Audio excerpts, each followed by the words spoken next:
بسم اللہ الرحمن الرحیم۔ السلام علیکم پیارے دوستوں آج کے اس ویڈیو میں ہم حضرت ادریس علیہ السلام اور موت کے فرشتے کا ایک عجیب و غریب واقعہ آپ کو بتائیں گے۔ یہ ویڈیو بے حد ہی دلچسپ ہے، اس لیے آخر تک ضرور دیکھیے گا، اور اگر اب تک ہمارا چینل اسلامک کہانی سبسکرائب نہیں کیا تو ضرور سبسکرائب کرتے ہوئے ساتھ میں لگے گھنٹی کے بٹن کو بھی دبا دیجیے گا۔ سیدنا ادریس علیہ السلام ایک دن اپنے کام سے فارغ ہو کر بیٹھے تھے کہ ملک الموت آدمی کی صورت میں مہمان کے طور پر رات کو حضرت ادریس علیہ السلام کے دروازے پر آ پہنچے۔ حضرت ادریس علیہ السلام ہمیشہ روزہ رکھنے والے انسان تھے۔ جب شام ہوتی افطار کے وقت آپ کا کھانا جنت سے آتا، جس قدر چاہتے کھا لیتے، باقی کھانا پھر جنت میں چلا جاتا۔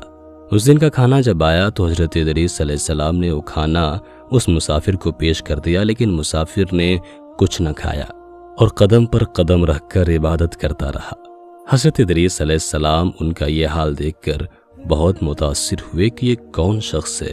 اگلے دن حضرت ادریس علیہ السلام نے ان سے کہا، اے مسافر، تو میرے ساتھ چل کر خدا کی قدرت جنگل میں جا کر دیکھ۔ تب دونوں بزرگ گھر سے میدان کی طرف نکل پڑے۔ چلتے چلتے گیہوں کے کھیت میں جا پہنچے۔ موت کے فرشتے نے کہا کہ چلو چند گوشے گیہوں کے لے کر دونوں کھاتے ہیں۔ حضرت ادریس علیہ السلام نے فرمایا، عجیب بات ہے، رات کو تو نے حلال کھانا نہ کھایا، اب حرام کھانا چاہتا ہے۔ یہ وہاں سے دونوں بزرگ دوسرے باغ میں پہنچے اور وہاں بھی انگور کو دیکھ کر حضرت اسرائیل علیہ السلام نے کھانے کا ارادہ فرمایا۔ حضرت ادریس علیہ السلام نے فرمایا کہ خیر کی ملکیت میں تصرف حرام ہے۔ پھر جاتے جاتے ایک بکری دیکھ کر حضرت اسرائیل علیہ السلام نے کھانے کا ارادہ کیا۔ حضرت ادریس علیہ السلام نے کہا کہ بیگانے کی بکری کو ذبح کر کے کھانا منع ہے۔ اس طرح 3 روز تک دونوں آپس میں گفتگو کرتے رہے۔ جب حضرت ادریس علیہ السلام کو لگا کہ یہ شخص انسان نہیں معلوم ہوتا، یہ کون شخص ہے، اور فرمایا کہ خدا کے واسطے ظاہر تو کر کہ تو کون ہے۔ مسافر نے کہا کہ میں اسرائیل علیہ السلام ہوں۔ حضرت ادریس علیہ السلام نے فرمایا کہ سب مخلوقات کی جان تم ہی نکالتے ہو۔ انہوں نے کہا کہ ہاں۔ ادریس علیہ السلام نے فرمایا، تم شاید میری جان قبض کرنے آئے ہو۔ انہوں نے کہا، نہیں، میں تو تمہارے ساتھ خوش طبعی کرنے آیا ہوں۔ حضرت ادریس علیہ السلام نے کہا کہ 3 دن سے تو میرے ساتھ ہے، کیا اس وقت بھی تو نے کسی کی جان قبض کی ہے؟ وہ بولے، تمام روحوں کو قبض کرنا ہمارے ہاتھ میں ایسے ہے جیسے تمہارے دونوں ہاتھوں کے نیچے روٹی رکھی ہوئی ہو، یعنی جس کی موت کا حکم ملتا ہے اللہ پاک کے حکم سے میں ہاتھ بڑھا کر اس کی جان قبض کر لیتا ہوں۔ اور بولا، اے حضرت ادریس علیہ السلام، میں چاہتا ہوں کہ تیرے ساتھ رشتہ داری قائم کروں۔ حضرت ادریس علیہ السلام نے فرمایا کہ میں تیرے ساتھ رشتہ داری قائم کروں گا، آپ مجھ کو روح قبض کرنے کی کرواہٹ سکھا دیں تاکہ مجھے زیادہ خوف ہو اور عبرت ہو، میں اپنے خالق کی اور بھی زیادہ عبادت کروں۔ ملک الموت نے کہا کہ میں اللہ کی خوشی کے بغیر کسی کی جان قبض نہیں کر سکتا۔ تب حضرت ادریس علیہ السلام نے خداوند قدوس کی بارگاہ میں عرض کی، اور پھر جان قبض کرنے کا حکم ملنے پر جان قبض کر لی گئی۔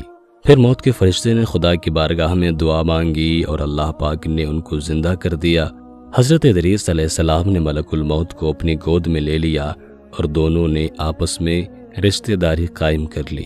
پھر موت کے فرشتے نے ان سے پوچھا، اے ادریس علیہ السلام، جان نکلنے کی تلخی کیسی تھی؟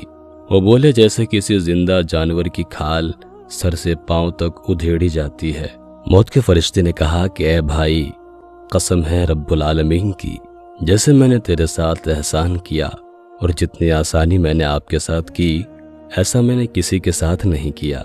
حضرت ادریس علیہ السلام نے فرمایا، اے بھائی، مجھے دوزخ کے دروازے تک لے چل تاکہ اس کو دیکھ کر مجھے خوف الہی زیادہ ہو اور میں زیادہ عبادت اور بندگی کروں۔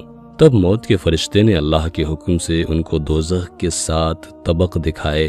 پھر حضرت ادریس علیہ السلام بولے، اے بھائی، مجھے جنت دیکھنے کی آرزو ہے، دیکھ کر خوشی حاصل کروں اور عبادت زیادہ سے زیادہ کروں۔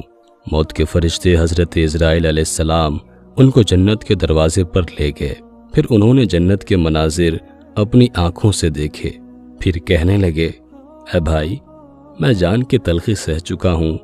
پھر دوزخ بھی دیکھی اور میرا جگر پیاس کے مارے جل رہا ہے۔ اجازت ہو تو بہشت میں جا کر ایک پیالہ جام پی لوں۔ تب انہوں نے کہا ہاں اگر تم واپس آنے کا وعدہ کرو۔ شاید پیاس کی وجہ سے حضرت ادریس علیہ السلام نے واپس آنے کا وعدہ کر لیا اور اللہ تعالیٰ کے حکم سے اپنی جوتیاں درخت طوبہ کے نیچے چھوڑ کر بہشت میں داخل ہو گئے، کیونکہ باہر آنے کا وعدہ کیا تھا اور نالین کو بھی درخت کے نیچے چھوڑ آئے تھے۔ کچھ دیر بعد موت کے فرشتے نے ان کو آواز دی، اے بھائی دیری مت کرو۔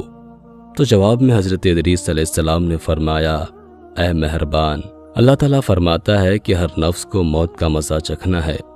اب تو میں نے موت کا مزہ چکھ لیا ہے اور میں دوزخ میں بھی پہنچ چکا ہوں، اور یہ بھی اللہ عز و جل فرماتا ہے کہ ان کو وہاں کوئی تکلیف نہ پہنچے گی اور نہ ہی ان کو وہاں سے نکالا جائے گا، یعنی جو جنت میں گیا واپس نہ نکالا جائے گا۔ اے بھائی اب میں ہرگز نہیں آؤں گا۔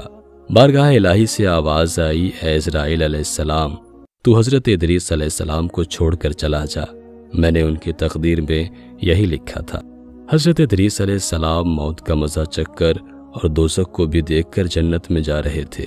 تب حضرت اسرائیل علیہ السلام بولے، ہر نبی پر جنت حرام ہے جب تک کہ جنت میں خاتم الانبیاء حضرت محمد مصطفیٰ صلی اللہ تعالیٰ علیہ وآلہ وسلم داخل نہ ہو۔ پھر آواز آئی، اسرائیل علیہ السلام میں بہشت کو دریغ نہیں رکھتا، لیکن پہلے بہشت میں محمد صلی اللہ علیہ وسلم داخل ہوں گے، ان کے بعد ان کی امت داخل ہوگی۔ حضرت ادریس علیہ السلام تو بہشت میں چلے گئے اور ان کے سب فرزند ان کے جدائی میں گریہ اور زاری کرنے لگے، ان کی یاد میں آنسو بہاتے اور بہت روتے۔ ایک دن ابلیس ان کے پاس آیا اور کہا کہ تم رویا مت کرو، میں تمہارے باپ کسی ایک صورت بنا دیتا ہوں، تم اس کو دن رات دیکھنا اور پوجنا، اس سے تمہارا سب درد اور دکھ ختم ہو جائے گا اور تب تم سب خوش رہو گے۔ اب ابلیس لعین نے ایک ایسی صورت بنائی کہ حضرت ادریس علیہ السلام کی شکل اور اس مورتی میں کوئی فرق نہ تھا، اور وہ لوگ اس صورت کو پوجا کرتے تھے، یہاں تک کہ دھیرے دھیرے بت پوجنے کا رواج پورے دنیا میں پھیل گیا۔ پورب سے لے کر پچھم تک یہ رواج جاری رہا۔ کوئی آدمی اللہ تبارک و تعالیٰ کو نہ جانتا، نہ کسی کے پاس علم تھا اور نہ ہی اچھا عمل۔ بعد میں خدا تعالیٰ نے حضرت نوح علیہ السلام کو ان پر پیغمبر بنا کر بھیجا تاکہ ان کو ہدایت کی راہ بتائے۔ اللہ پاک ہم سب کو نیک عمل کرنے کی توفیق عطا فرمائے، انبیاء کرام علیہم السلام کے بتائے گئے راستوں پر چلنے کی توفیق دے اور ایمان پر خاتمہ نصیب فرمائے۔ امید کرتے ہیں کہ آج کی ویڈیو آپ کو بے حد پسند آئی ہوگی۔ ویڈیو کو لائک کرنے کے ساتھ ساتھ دوستوں کے ساتھ شیئر بھی ضرور کیجیے گا۔ اپنا اور اپنے پیاروں کا بہت سارا خیال رکھیے گا۔ اللہ حافظ۔